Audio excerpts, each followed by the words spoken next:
नमस्कार विद्यार्थी मित्रांनो, बोर्ड परीक्षेचा राज्यमार्ग या कृती कार्यक्रमांतर्गत उत्तरपत्रिकांचे लेखन अचूकपणे कसे करावे याबाबत इयत्ता 12वीच्या विषयांचे विविध व्हिडिओ विषयनिहाय व्हिडिओ विभागीय मंडळ कोल्हापूर यांनी तयार केलेले आहेत. त्यांचा आपणास निश्चितपणे लाभ होईल असा विश्वास वाटतो. आगामी परीक्षेसाठी आपण परिपूर्ण तयारी करून परीक्षेला सामोरे जावे. येणाऱ्या परीक्षेसाठी आपणास मनपूर्वक शुभेच्छा. आमची गाडी जाऊ दे.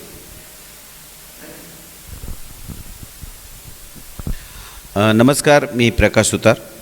महाराष्ट्र राज्य माध्यमिक व उच्च माध्यमिक शिक्षण मंडळ पुणे, कोल्हापूर विभाग मंडळ कोल्हापूर, बोर्ड परीक्षेचा राजमार्ग सूत्रबद्ध नियोजनातून यशाकडे या कृती कार्यक्रमाअंतर्गत उत्तरपत्रिकांचं अचूक लेखन कसं करावं या संदर्भामध्ये आज इयत्ता 12वीच्या हिंदी विषयाचे तज्ज्ञ मार्गदर्शक राजकुमार कुंभार सर इथं उपस्थित आहेत.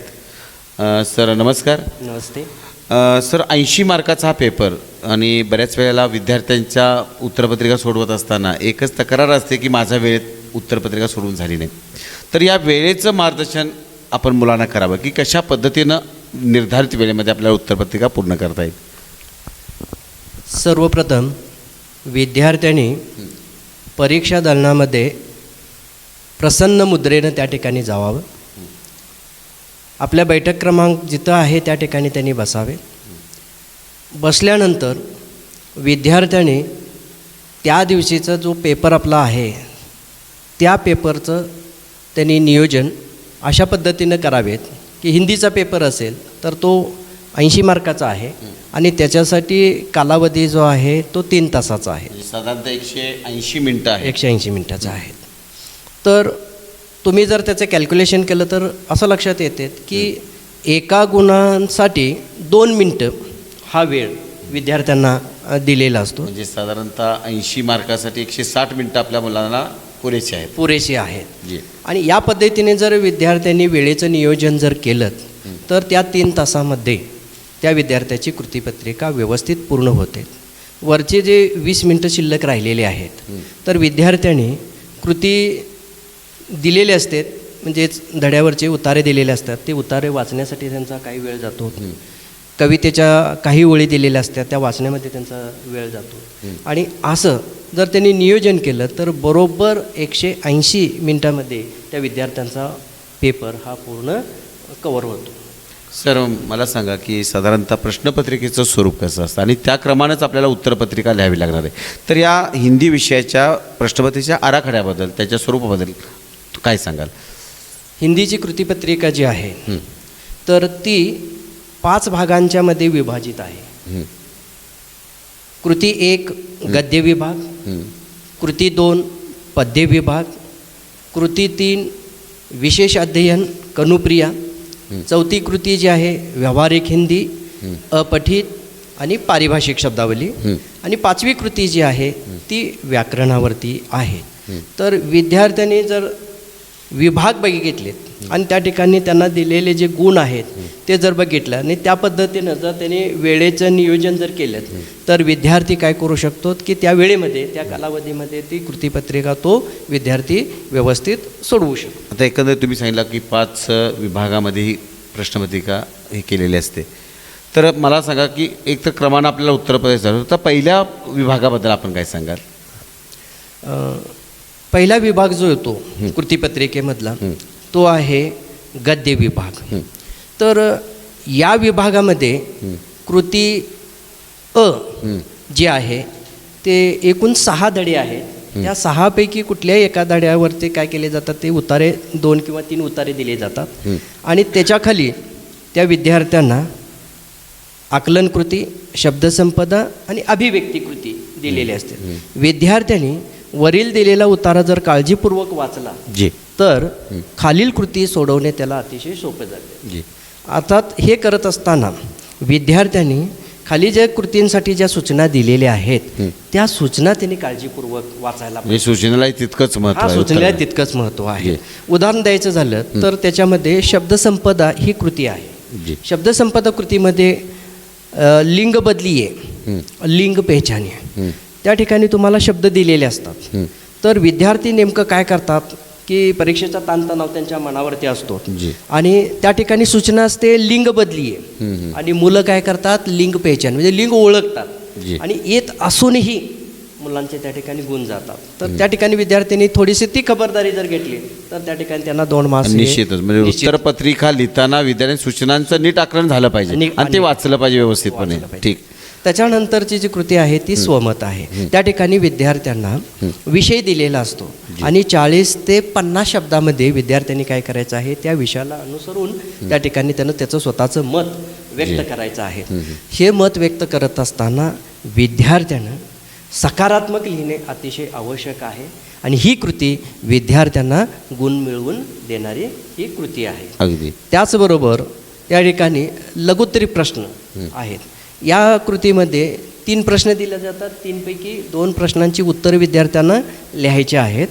तर विद्यार्थ्यांनी काय करायचे आहेत की तिन्हीचे तिन्ही प्रश्न वाचायचे आहेत. त्यापैकी 2 सोपे प्रश्न जे आहेत त्या प्रश्नांची उत्तरं लिहायसाठी त्यांना काय करायचं आहे त्या ठिकाणी घ्यायचं आहेत.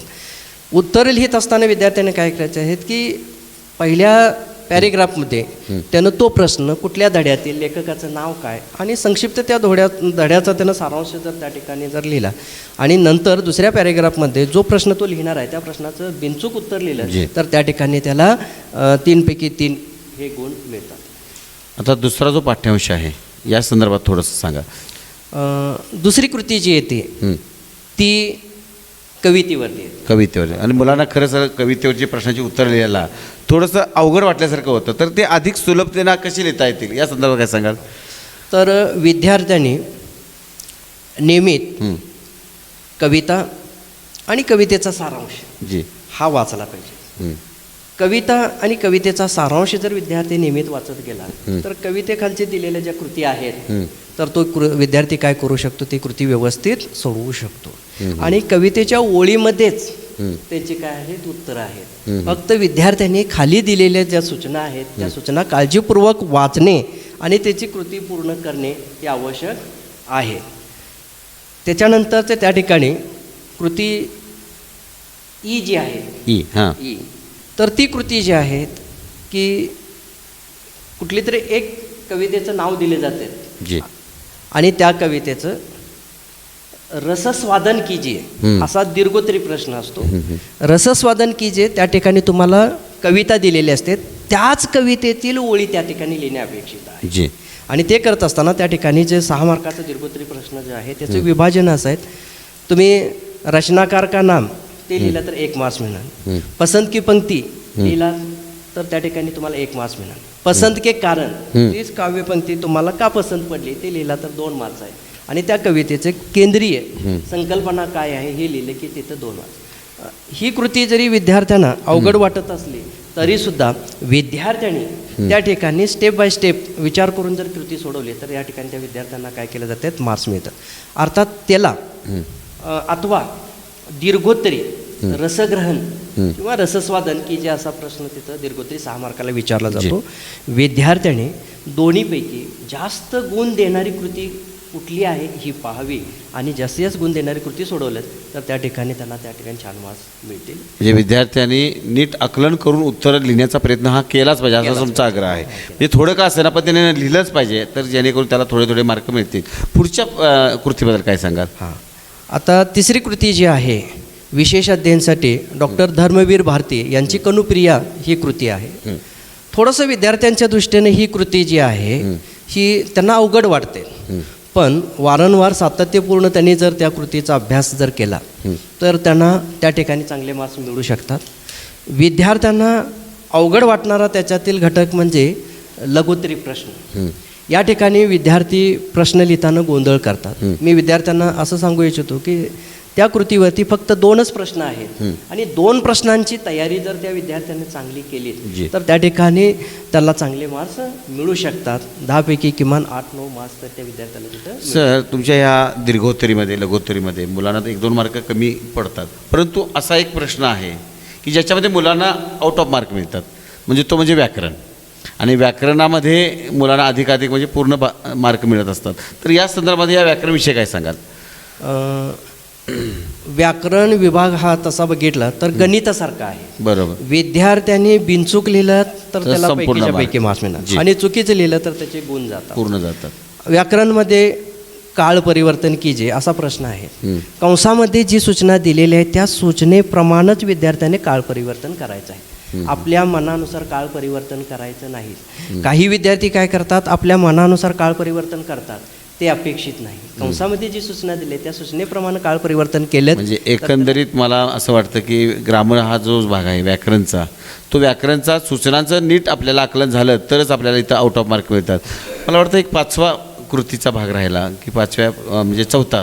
तर या 4थ्या विभागाबद्दल काय बोलाल तुम्ही? हां, 4थी कृती जी आहे ती विद्यार्थ्यांना जास्तीत जास्त गुण देणारी अशी ही कृती आहे. तर या कृतीमध्ये व्यावहारिक हिंदी मधले जे धडे आहेत त्या धड्यांची विद्यार्थ्यांनी चांगली तयारी केली. जी. अर्थात ते अकृती जे आहेत दीर्घोत्तरी प्रश्न असतो आणि त्याला खाली कृती असते. तर विद्यार्थ्यांनी दीर्घोत्तरी प्रश्न वाचावा आणि खालची कृती वाचावी. जी. दोन्हीपैकी त्यांना जास्त गुण देणारी कुठली कृती वाटते ती त्यांनी त्या ठिकाणी सोडवावी. जर बरोबर. दीर्घोत्तरी प्रश्न सोपा वाटत असेल तर दीर्घोत्तरी प्रश्न त्याने सोडवावा आणि कृती खालची जर सोपी वाटत असेल तर त्यांनी काय म्हणजे इथं पर्याय दिलेले असतात. पर्याय मग दिलेला आहे. विद्यार्थ्यांना निवड करायची आहे की कोणता प्रश्न सोपा आहे कोणता प्रश्न आणि तो त्यांनी सोडवा. सोडवा. माझा अनुभव असा आहे की विद्यार्थ्यांनी अथवा खालची कृती जर सोडवलं तर त्यांना त्यापैकी अधिक गुण मिळतात. ठीक आहे. हां. त्याच्यानंतर अपठित जे आहेत जी. ते पाठ्यक्रमाच्या बाहेरची कृती असते. विद्यार्थ्यांनी त्याचं काय टेन्शन घेण्याची काही गरज नाही. नाही. इतर कृत्या जसं सोडवतो त्याच पद्धतीने ती कृती सोडवलं तर त्या ठिकाणी सुद्धा त्यांना छान मार्क्स मिळतात. अर्थात त्याच्यातील शेवटची कृती जी आहे पारिभाषिक शब्दावली, जी. या ठिकाणी विद्यार्थ्याचे काय होतात गुण जातात. विद्यार्थी काय करतात की पाठ्यपुस्तकामध्ये इंग्रजी शब्दांचा हिंदी अर्थ जो दिलेला जी. आहे तो अर्थ न लिहिता त्या इंग्रजी शब्दाचा समानार्थ लिहिण्याचा प्रयत्न करतात. जो माहिती आहे तो हां. पुस्तकाच्या बाहेरचा पुस्तकाचा पण या ठिकाणी ते अपेक्षित नाही. नाही. पुस्तकामध्ये इंग्रजी शब्दांचा जो अर्थ हिंदी दिलेला आहे तो हिंदी अर्थच लिहिणे अपेक्षित आहे.